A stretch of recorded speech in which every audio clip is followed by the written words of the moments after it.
Quando Deus criou a terra, o mar, os luzeiros, criou as plantas, os animais, e aí por último ele teve o ápice da sua criação, que foi o homem, né? Criou Adão, criou Eva. Ali a gente não vê indícios que a terra era tão fria como está aqui, não. A terra era agradável.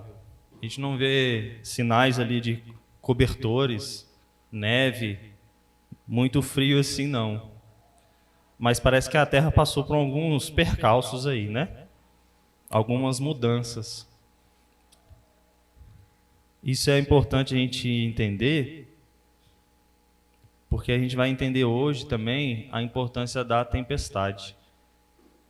Não no sentido literal de tempestade, mas no figurativo mesmo. Com certeza todo mundo aqui já passou por uma grande tempestade, ou às vezes está passando. Mesmo que seja uma chuvinha, às vezes na vida de alguns está caindo granizo pesado. Todo mundo aqui já passou, mas essa tempestade ela tem um propósito, tem um motivo.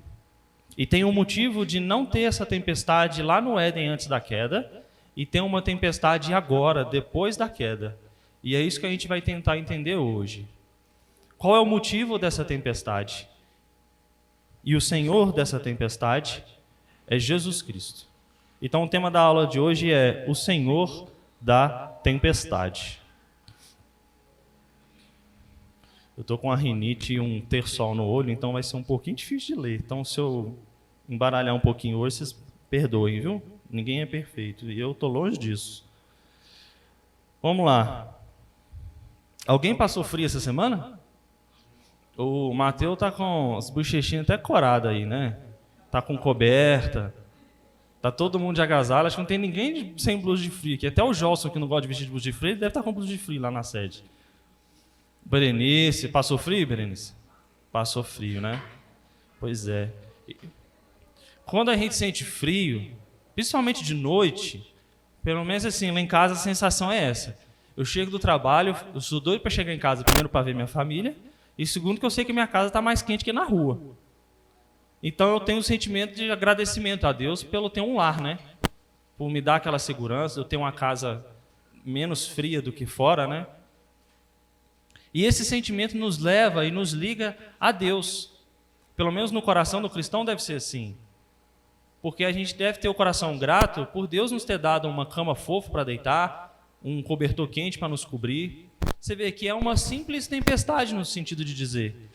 E essas pequenas coisas nos devem sempre nos lembrar e nos encaminhar, nos aproximar de Deus. O sol é a mesma coisa. Às vezes você está num sol a pino, morrendo de sede, e aí você encontra aquela garrafinha de água gelada, ou às vezes, como o pastor diz, uma Coca-Cola bem geladinha por fora. A gente também deve agradecer a Deus por isso. Porque Deus nos dá essas coisas. Às vezes uma água de coco, enfim, aí vai de gosto de cada um. São pequenas coisas que nos lembram a graça de Deus na nossa vida. E hoje a gente vai tentar lembrar a respeito disso. A gente vivendo em meio a uma tempestade e o que de fato essa tempestade pode nos trazer de bom. Porque a gente sabe que todas as coisas cooperam para o bem daqueles que amam a Deus. E é nesse sentido que a gente vai ver hoje.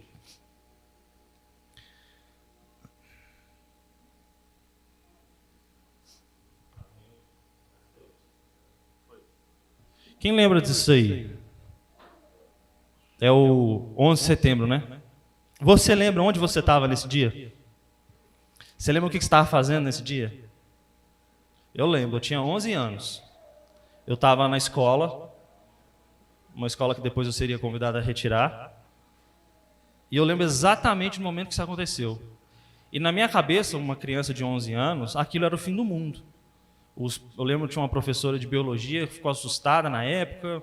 Era um colégio católico, todas as salas se reuniram, foram lá para a igreja e fizeram uma missa.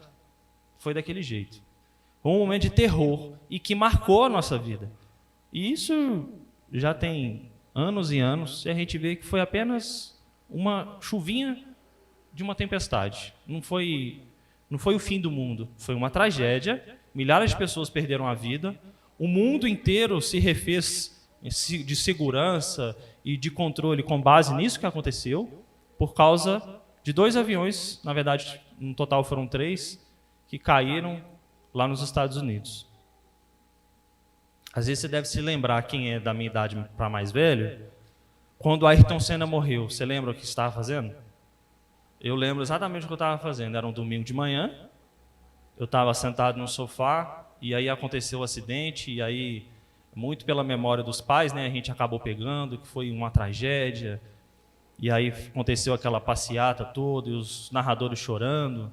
São tragédias que marcam a nossa vida, e às vezes a gente tem essa ligação perfeita do que exatamente a gente estava fazendo naquela hora, naquele dia. Por quê? Porque aquilo nos marcou. Esse aqui foi trazendo aqui mais para a nossa realidade, né? Você lembra o que você estava fazendo nesse dia? Isso aí aconteceu lá em Brumadinho. A barragem se rompeu.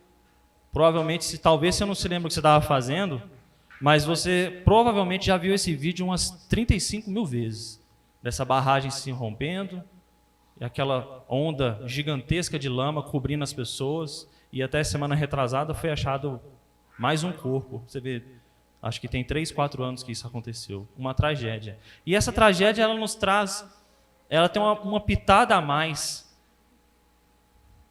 um porquê a mais, um pesar a mais, porque essa tragédia, ela tem um fator humano que diz muito a respeito dela. Algo que poderia ser evitado e não foi. Então, não é simplesmente algo natural, algo, enfim, biológico, mas tem a mão do homem ali e que ceifou vidas a respeito disso. Essa daqui, provavelmente, ninguém aqui vai se lembrar, né? Mas todo mundo já estudou. Quando você estudou lá história no seu colégio, provavelmente Hitler era aquela pessoa que você odiou de cara. Pelo menos comigo era assim. Nossa, esse cara é horrível, esse cara é péssimo. Olha o que ele fez.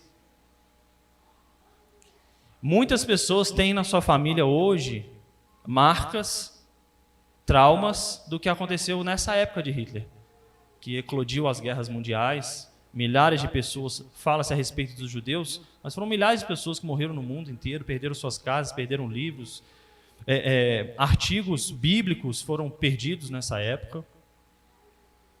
Mas tudo isso tem um propósito. Mesmo na mão de um louco, mesmo na mão de gananciosos, ou mesmo na mão de terroristas que querem destruir a América. E a Bíblia é o nosso maior sinalizador de que a gente vai viver dias de tempestade. Então, de início é isso.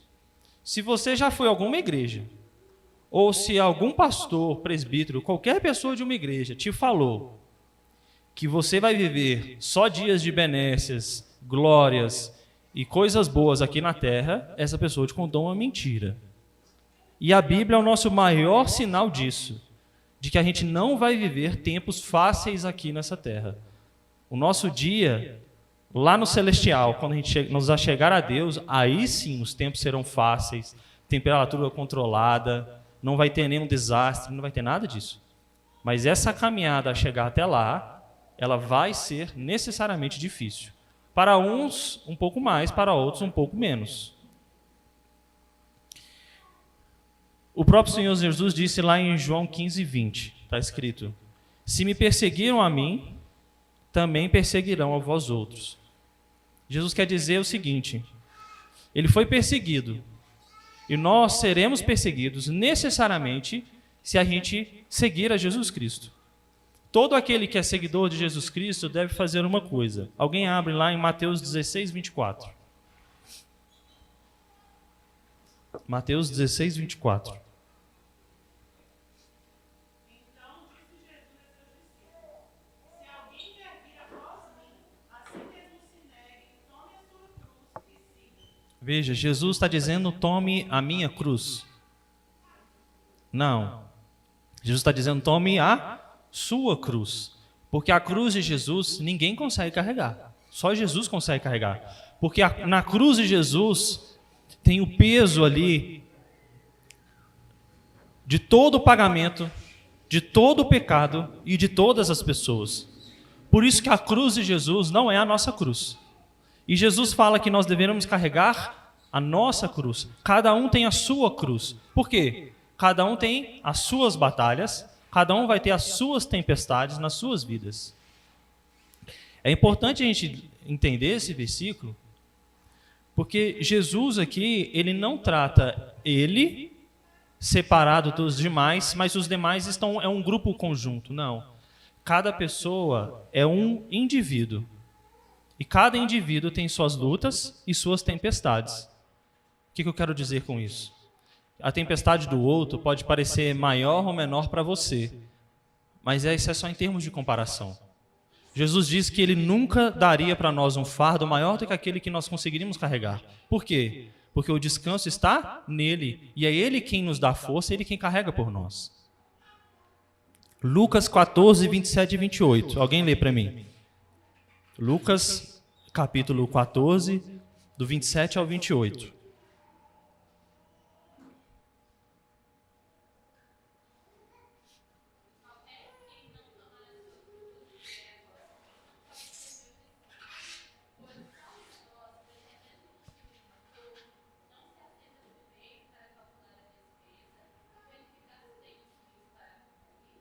Veja, aqui ele usa uma ilustração de uma construção. O Luiz aí e a Val devem estar por dentro de obra, né, recente. O cheiro de cimento deve estar na pontinha aí. Construção é o seguinte, no início é aquela bagunça, nada tem forma, nada tem um visual. Você faz aquele alicerce, você não consegue nem visualizar a casa direito se você não tiver o projeto. Mas com o tempo as coisas vão tomando forma, os problemas vão se resolvendo, a casa vai sendo construída, as paredes vão se levantando. No final, a casa está pronta. E aí ele usa essa mesma figura de linguagem a respeito de uma construção. E essa construção é a que a gente está vivendo aqui agora. Esse momento aqui agora, nessa terra, do jeito que nós estamos, é a nossa construção. É aqui que a gente constrói a nossa vida. Por isso que quando Deus fala, tudo o que fizeres nas terras está ligado no céu. Exatamente por isso. Nós estamos construindo a nossa vida aqui. E aí resta saber qual o tipo de construção que nós estamos fazendo. Uma construção sólida, baseada em cima da pedra angular, que é Jesus Cristo, ou em cima de um lamaçal, que ela vai ser destruída. Então, como toda boa obra, essa obra da vida e da caminhada cristã também dá trabalho. Não é só benesses. E às vezes a gente vê uma pessoa próxima da gente, às vezes uma mãe, um pai, um irmão, um filho, e a gente pensa, meu Deus, até quando isso vai acontecer na vida dessa pessoa? E a gente lembra lá do Salmo 89, 46, diz o salmista, até quando, Senhor? Esconder-te-ás para sempre? Se a gente lê esse salmo, dá a nos entender que Jesus se escondeu, Deus se esconde e se afasta de nós, e aí nós reclamamos com Deus porque Ele está se afastando e se escondendo. Claramente a gente vive dias turbulentos. Essa aqui é mais uma imagem que me chocou muito, não sei se vai dar para enxergar tão bem aí, mas tem pilhagens de madeira ali, corpos espalhados em volta de lençóis brancos e pessoas andando com EPIs. Essa imagem foi lá na Índia. Os irmãos às vezes devem ter visto aí nos últimos meses e durante essa pandemia. E, primeiro que na Índia os números não são oficiais de mortes e de doenças, assim como na China. Na Índia tem mais de 1 bilhão de pessoas, 1 bilhão. E a estimativa de fato é que no pico da pandemia, mais de 50 mil pessoas morreram por dia só de Covid na Índia. Então, era tanta morte, que não tinha madeira na Índia para cremar as pessoas. Na religião na Índia, as pessoas elas precisam ser cremadas. Quem tem mais dinheiro é cremada perto do rio Ganges, depois ele é lançado as suas cinzas lá. Pela crença deles, o deus Shiva, ele nasce lá perto do Everest, descongela e passa ali no rio Ganges. Então, para um indiano, se você não for cremado, você não está passando para a nova vida, para a nova fase dele. Então, isso é algo ruim. Então, eles precisam de quê? De madeira, de lenha para ser cremado. Ninguém vai cremar uma pessoa com papel, não dá conta. Foi tanta morte, tanta morte, tanta morte, que não tinha madeira na Índia no ano passado para cremar as pessoas. Então, você imagina a tristeza que foi isso. Se é triste para nós, e é triste para eles também, na cultura deles. Porque para eles estão fadados a não evoluírem. Porque se eles não estão sendo cremados, ao ponto de não ter madeira para tacar fogo e para cremar essas pessoas. 2 Timóteo 4,2 diz o seguinte: prega a palavra, insta, quer seja oportuno, quer não. Corrige, repreende, exorta com toda a longanimidade e doutrina. Nesses tempos de tempestade, a gente precisa de pregadores que falem do amor da palavra de Deus. Então não adianta a gente chegar em tempos difíceis como esse de tempestade e trazer aqui vários aspectos de doutrina,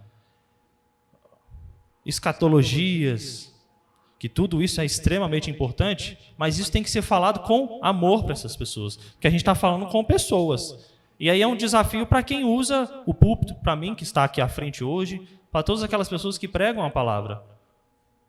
Falar a respeito do amor de Jesus Cristo. Porque só o amor de Jesus Cristo que pode mudar essas pessoas e trazer conforto para essas pessoas no meio da tempestade.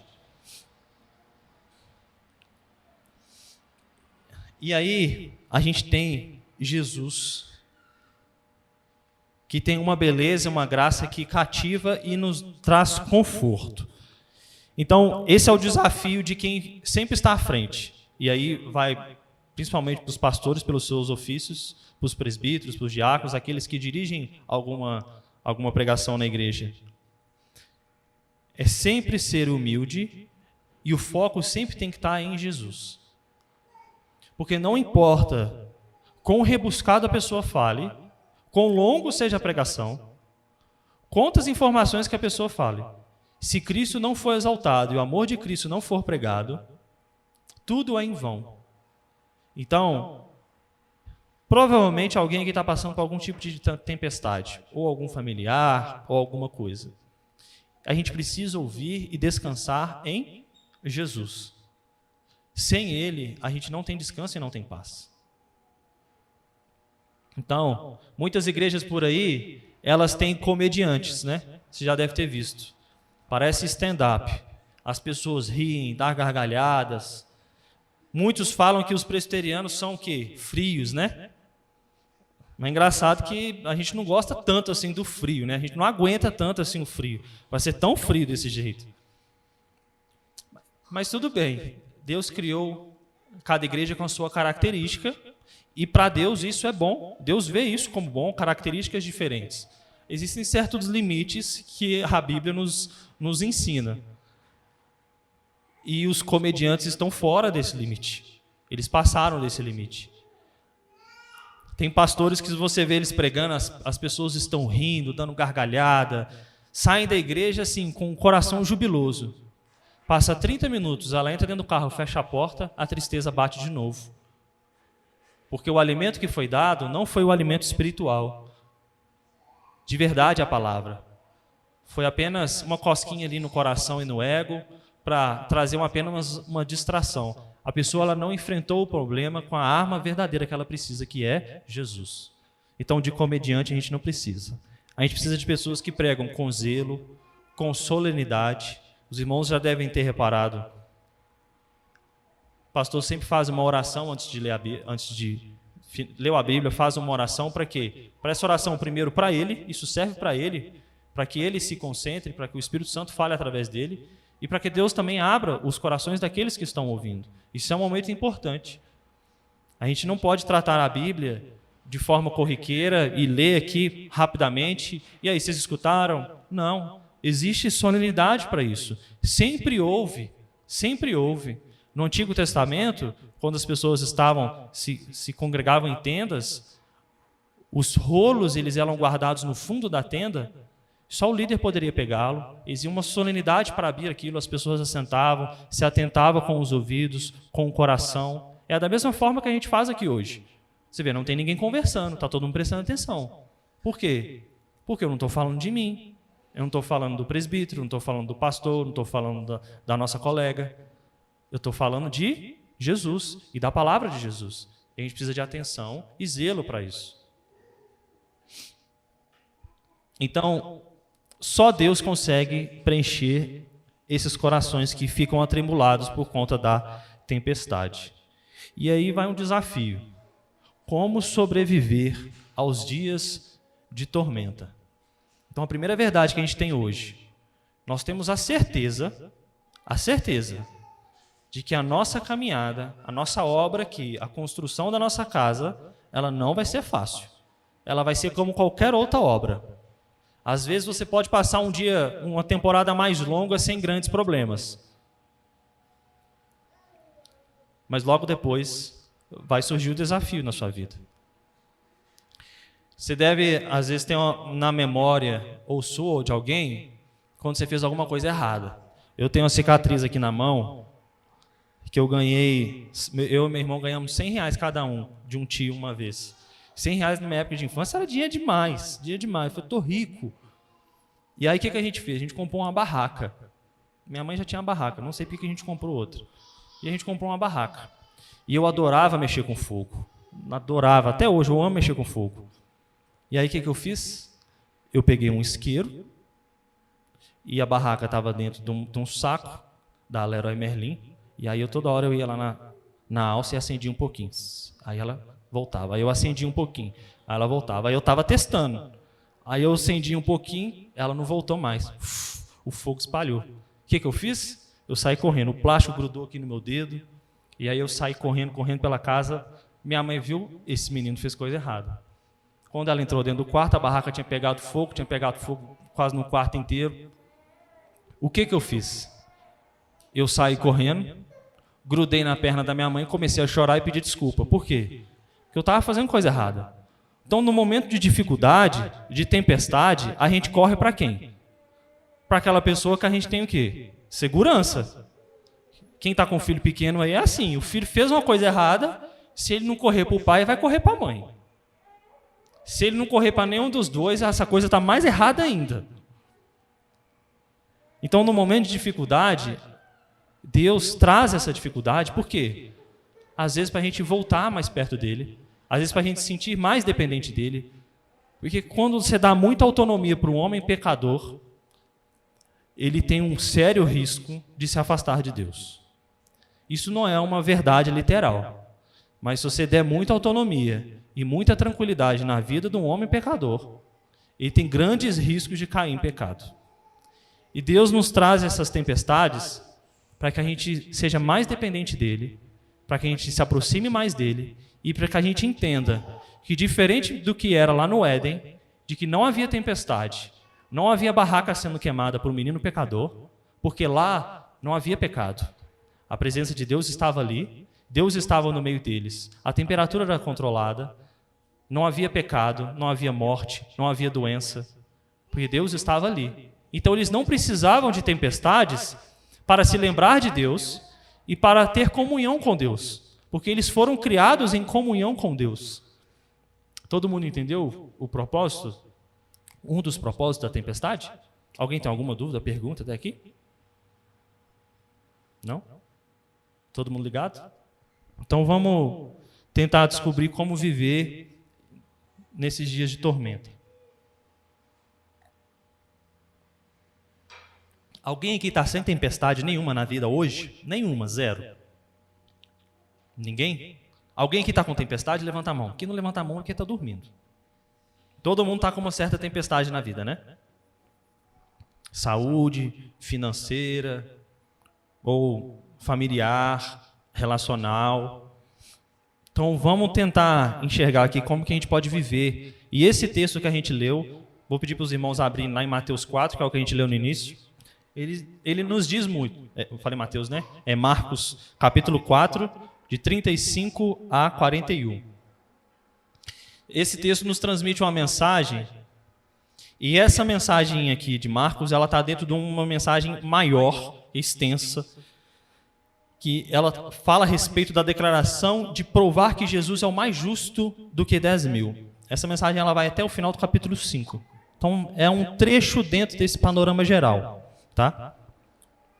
E esse trecho, ele tem um propósito básico de mostrar que Jesus Cristo é soberano, ou seja, Jesus Cristo reina sobre todos, ele é o maior de todos. Então, ser amigo do Filho de Deus, nós somos adotados, a gente já viu isso em outras aulas, nós somos filhos adotados por meio de quem? De Jesus. Então, ser amigo daquele que nos adotou, isso nos traz uma certa força. Porque não importa as trevas, não importa a tempestade, não importa nada. A gente é amigo daquele que reina soberano. Em outras palavras, quem está de mão dada com a gente e que está liderando e que é a nossa arma, não somos nós. É Jesus. E isso a gente tem certeza de que a nossa vitória ela não é parcial, não é uma batalha que a gente venceu aqui e depois vem outra e a gente perde. Mas ela é completa e ela é garantida. Lá em Gênesis 3,15, o que diz lá? O descendente esmagaria o quê? A cabeça da serpente. Essa é a certeza que a gente tem, que Jesus Cristo venceria a morte, Jesus Cristo venceria a tempestade, e ele venceria por nós. E nele nós temos a vitória garantida. Então, fora dele, nós não temos vitória garantida. Nós temos a derrota garantida. E qual era a visão dos discípulos aqui nesse texto? Então, vamos lá. A tempestade ela vem até para os mais leais seguidores. Veja que Jesus está aqui com os discípulos, certo? Então veja, os próximos ali de Jesus, eles estão passando por dificuldade. Então a primeira coisa que a gente falou no início da aula, nenhum cristão vai construir a sua obra aqui até a volta de Jesus Cristo sem tempestades e dificuldades. Porque os mais próximos de Jesus, eles foram testados e passaram por dificuldades.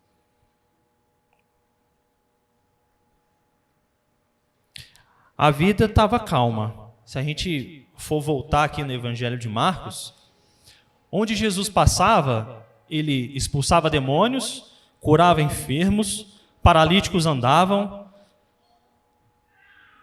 Onde Jesus passava, a multidão começava a se juntar, e esse é o Jesus, esse é o Nazareno, Jesus, ele é o Messias, e o ministério de Jesus foi expandindo. Então, às vezes, na cabeça dos discípulos estava o seguinte: olha, anda com Jesus, que você só vai ter calma e coisa boa na sua vida. Isso é uma dedução para um pecador, tá? Às vezes isso passou na cabeça deles. Bom, a gente sempre anda com Jesus. Jesus só opera coisas boas. Então, nós vamos colar nele, que nada de ruim vai acontecer com a gente. Até que veio uma tempestade. E essa tempestade não veio para Jesus. Essa tempestade veio para os discípulos. Porque assim como nós cantamos no início, Jesus, ele é o quê? Ele é o dono da tempestade. As ondas atendem ao meu chamar. O que Jesus fala? Sossegai, sossegai. A tempestade ela pode ser aflição, enfermidade. A tempestade ela pode ser até mesmo uma tentação. E é a tempestade que ela quer afogar a nossa fé, ela quer inundar o nosso ser, e a tempestade ela quer nos matar. Mas a gente precisa de uma arca assim como Noé. E a nossa arca é Jesus, para fugir dessa tempestade. Muitas vezes a gente responde como o salmista assim: até quando, Senhor? Até quando? Mesmo, às vezes a gente fala que em velório e sepultamento de cristão, né, ele é diferente. De fato, ele é diferente mesmo. Nós temos uma reação diferente. Mas nós somos pecadores também, a gente tem que lembrar disso. E nós também passamos por momentos de desespero, assim como os seguidores de Jesus estavam aqui. Às vezes, no sepultamento e no velório, a gente fala: Senhor, até quando? Teve um ano, por exemplo, que minha avó morreu, depois o meu tio, que era super saudável, Minha mãe me ligou 5 horas da manhã, ele tinha acabado de falecer. Eu falei assim, eu não acredito. Minha avó morreu tem 35 dias, agora meu tio morreu. Então minha tia perdeu a mãe dela, perdeu o marido, era o arrimo de família, ficou com 3 filhos. Aí às vezes você fala, até quando? Mas essa expressão do salmista é o início de aproximação com Deus. Ela é falada na boca de um pecador, mas é Deus já trabalhando na nossa vida e nos mostrando que nós somos dependentes dele. A vida dos nossos filhos está nas mãos dele, não está no nosso controle. Os nossos pais, os nossos familiares, a nossa igreja aqui, que começou pequena, continua pequena, mas está um pouco maior do que pequena. Está nas mãos de Deus. É Deus que faz a obra. É Deus quem sustenta as pessoas. É Deus quem dá saúde para o pastor pregar, para as pessoas virem, para o pessoal do cântico tocar, por mais crianças e mais crianças está vindo. É Deus que nos deu o ânimo para sair da nossa cama e a gente via hoje para a igreja, que estava um frio danado. Não sei na sua casa, na minha estava. E minha cama estava gostosa. Mas quando a gente faz para Deus e a gente nos aproxima de Deus, Ele nos dá alegria. A gente vem com frio, mas vem com o coração alegre. E ali, parece que Jesus estava dormindo. Vamos ler ali. Versículo 38. Alguém lê para mim, de Marcos 4.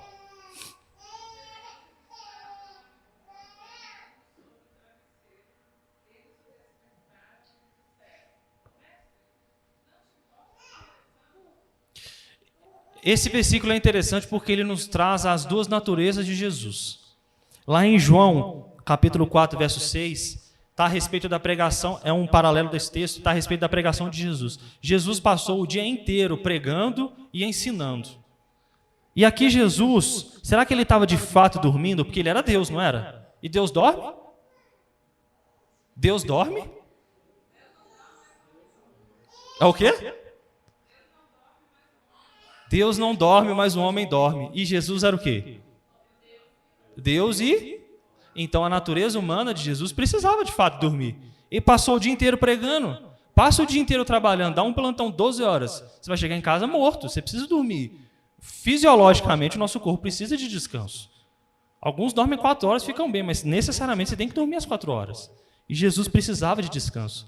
Primeira coisa que Jesus é o modelo. Veja, ele é o Deus encarnado. Jesus quer mostrar para eles ali que mesmo num dia extremamente cansado e no meio de uma tempestade, a gente precisa descansar. Porque Jesus descansava em quem? No Pai. E é isso que Jesus está mostrando aqui. Assim como eu descanso no Pai, vocês precisam descansar em mim. Essa é a primeira lição.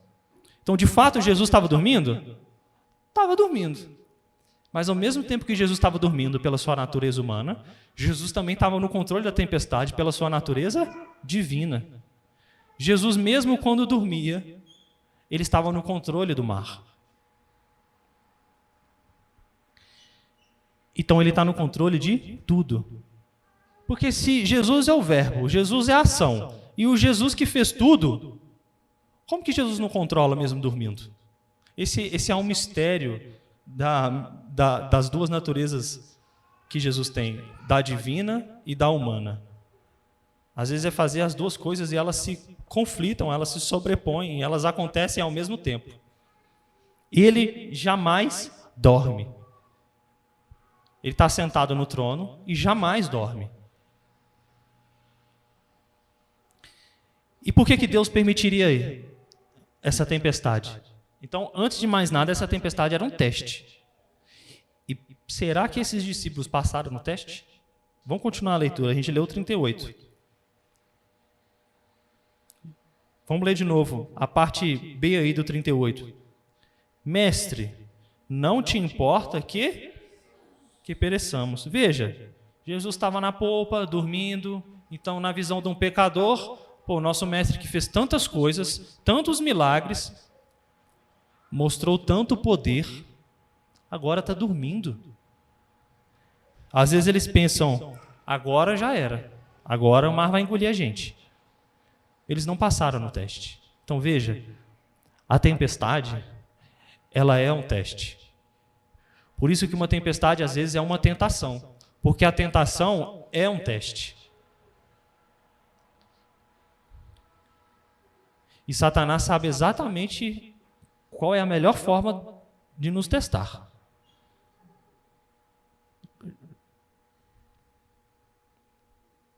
Uma coisa é a gente dizer que a gente ama Jesus quando a gente está numa situação de conforto, tranquilo, nada nos aflige, a gente não tem nenhuma dificuldade, nenhuma inquietação, a gente está ali na nossa zona de conforto. Você ama Jesus? Amo Jesus demais. Amo Jesus demais. Aí você pergunta no seu trabalho, na faculdade, no colégio, numa roda de colegas fora daqui da igreja, você ama Jesus? Cara, eu amo Jesus. Jesus, olha, mostrou ser um cara espírito elevado, diferente. Eu amo, assim. Às vezes eu não vou falar nem amo, mas assim, eu admiro. Eu admiro muito. Agora, eu quero ver você falar que você ama Jesus se você está num barquinho, no meio de uma tempestade, e esse Jesus que você fala que você ama, ele está dormindo e o mar está quase te engolindo. Você já abriu na televisão, passa aquelas séries lá daqueles peixes gigantes, aqueles caranguejos das neves, os barcos vai praticamente debaixo do mar e sobem, é uma coisa de louco. Não sei como é que vive, deve ser aqueles caranguejos tem que ser muito caro mesmo, aqueles peixes deve ser caríssimo, porque para um homem fazer um negócio aqueles mar revolto lá do Alasca, ali é um teste. Mas a nossa tempestade, ela é pessoal. Então, o que se passa na vida de um não é o que se passa na vida de outro. Deus nos testa conforme a necessidade dele de nos testar. Então, de novo, Deus nos testa conforme a necessidade dele de nos testar. Quando eu converti, eu tinha uma dificuldade muito grande, que era de ser dizimista. Mas isso é um tanto quanto comum na vida de um convertido de 16, 17 anos. Eu tinha grande dificuldade. E esse foi o teste. E é interessante que eu também não passei no teste, assim como os discípulos aqui não passaram. Eu precisei de uma pessoa para me mostrar o pecado e me ajudar a passar no teste, que foi a minha esposa. Hoje eu não tenho essa dificuldade mais, muito pelo contrário, graças a Deus. Mas foi o quê? Um pecado que Deus permitiu para que Ele fizesse a obra em mim. E isso pode ter acontecido com você. O pastor Jolson já falou uma vez a respeito de palavrão, cigarro e bebida também, na época que ele converteu do contexto familiar, que foi colocado ali dificuldades para ele. As pessoas, quando se convertem mais tarde, elas trazem mais daquele velho homem do que aquela pessoa que nasceu ali num lar cristão. Quando a pessoa nasce num lar cristão, essa é a maravilha de todas as coisas. As pessoas já cria-se ali uma blindagem e uma estrutura cristã que isso gera frutos e forças na vida daquela pessoa. Quando a pessoa vem de fora, a conversão ela é mais abrupta, ela gera desafios maiores na vida da pessoa. Não estou falando que nenhum que é melhor, nenhum que é pior. Estou falando a respeito de desafios. Uma pessoa que é viciada no linguajar, em falar palavrões, acho que já teve uma pessoa que falou disso, né? Tinha dificuldades a respeito de palavrões. E Deus trabalha a respeito disso. São tempestades que nos aproximam de Deus. O outro motivo, mostrar que a gente é frágil e nós somos totalmente dependentes. Por isso que não tinha tempestade no Éden. Por quê? Porque se o homem estava com Deus, andando com Deus, não tinha fraqueza, não tinha nada, você vai ter tempestade para quê? E é por isso que tem tempestade hoje.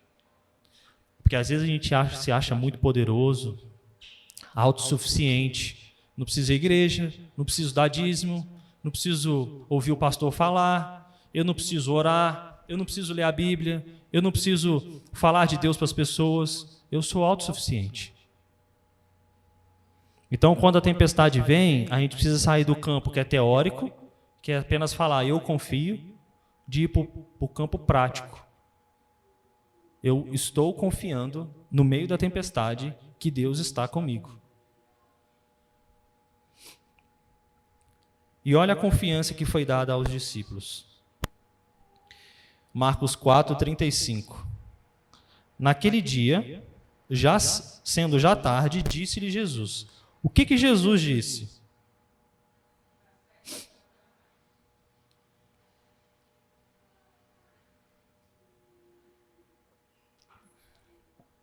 O ponto que está aí no final é um ponto final, né? Não é uma interrogação. Jesus ele fez uma afirmação. Jesus não fez uma pergunta para os discípulos. E aí, vamos passar para outra margem? Será que a gente vai dar conta? Não, Jesus falou o quê? Passemos para outra margem. Vamos para outra margem. Por quê? Está embutido aí para os discípulos que vocês estão comigo. Então nós vamos passar para outra margem. É interessante que o círculo mais fechado de Jesus, ele nos revela que são pessoas mais próximas, mas são homens e homens pecadores. Então, mesmo vendo todas as coisas, as maravilhas que Cristo fez, e mesmo tendo assegurado que Jesus falou, nós vamos passar para outra margem, eles titubeiam e na hora do vamos ver, eles falam, poxa, mas será que não importa que a gente vai perecer aqui, a gente vai morrer? Jesus oferece aqui uma garantia. A gente fala que o Espírito Santo ele é o nosso penhor, né? Ele é o nosso selo, é aquilo que marca o nosso coração, a nossa vida, de que fato nós não seremos tirados de Deus. E Jesus aqui ele também é um penhor, ele é um selo aqui que mostra para o povo, eu garanto para vocês que nós vamos passar para outra margem. Mas na hora da tempestade, às vezes a fé titubeia.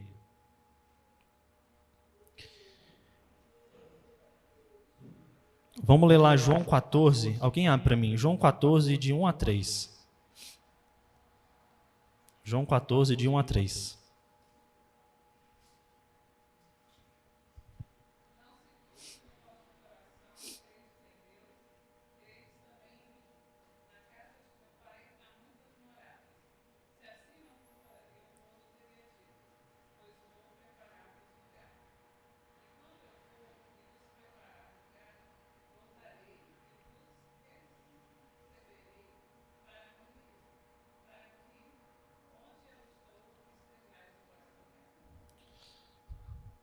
Não titubeie o vosso coração. Jesus garante que Ele está construindo uma morada para nós. E a gente deve fazer a nossa construção aqui agora também. Alguém lê em Mateus 11, 28. Mateus 11, 28.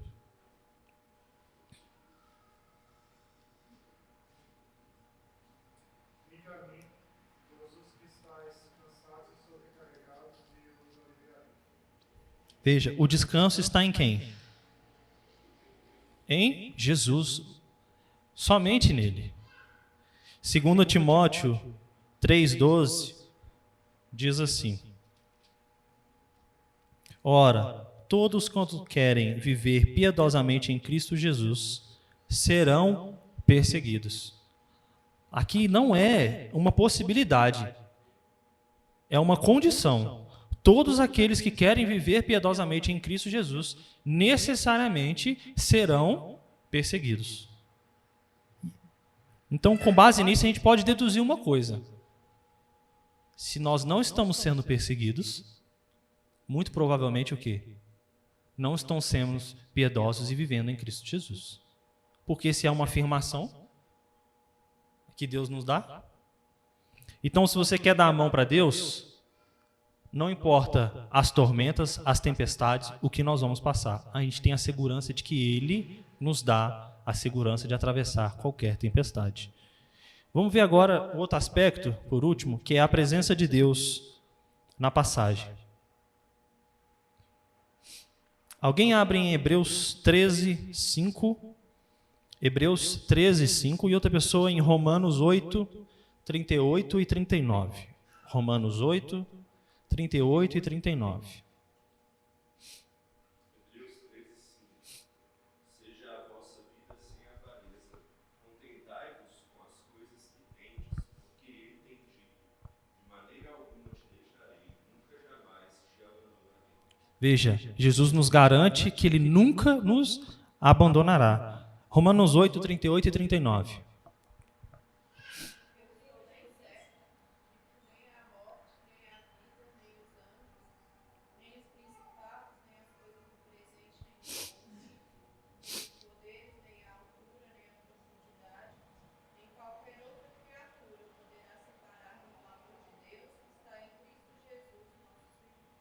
Amém.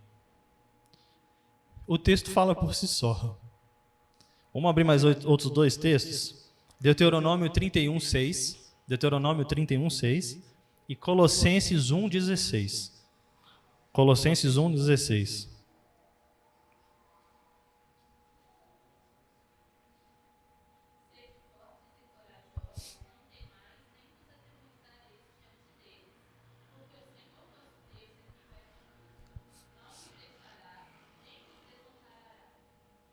Isso está lá no Pentateuco.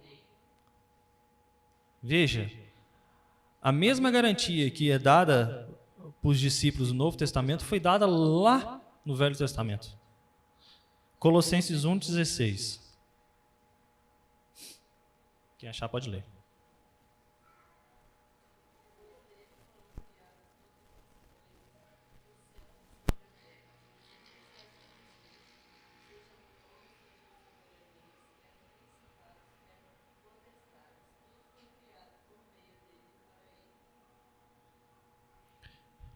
Foi Jesus que criou todas as coisas, por meio dele e para ele.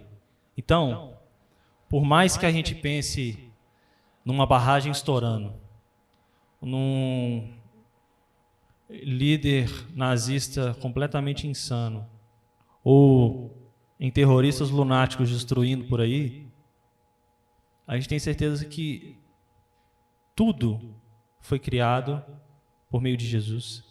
E mesmo parecendo que as coisas fugiram completamente do controle, isso ainda está dentro do plano de Jesus. E a segurança está nele. Alguém? Excelente texto. Cumpriu o propósito, exatamente.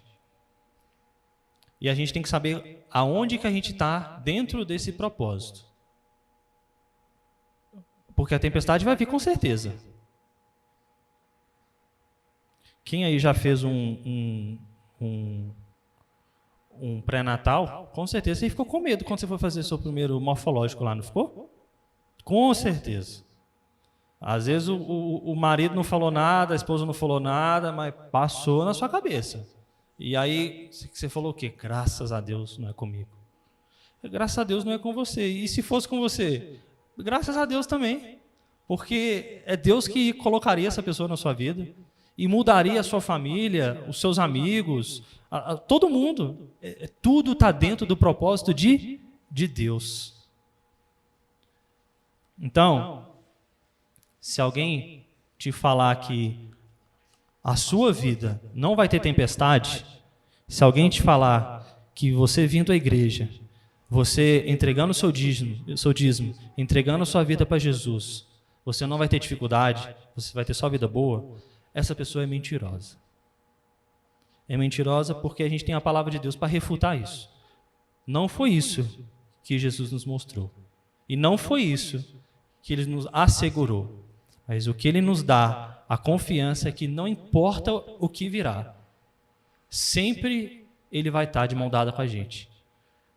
Assim como a gente cantou, as ondas atendem ao meu sossegai. Então vamos orar.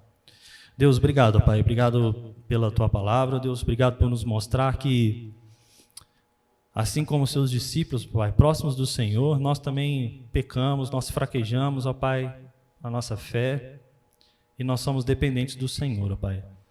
Nós agradecemos por todas as bênçãos, pela misericórdia do Senhor sobre as nossas vidas, e também agradecemos pelas tempestades, ó Deus, pelas dificuldades, porque elas nos aproximam do Senhor, elas nos tornam mais dependentes do Senhor, elas nos fazem mais parecidos com o Senhor, ó Deus, e fazem com que a gente busque mais ao Senhor também. Nós ansiamos pelo dia, Deus, que o Senhor virá e que não haverá mais tormentas, tempestades, morte, luto, dor, nada, Deus. que nós viveremos plenamente em Ti, ó Deus, regozijando, ó Pai, a Tua presença, aprendendo aos Teus pés. Em nome de Jesus. Amém. Hoje eu vou convidar a equipe de louvor, né? Esteja aqui à frente para a gente cantar mais um cântico. O presbítero está impossibilitado de falar.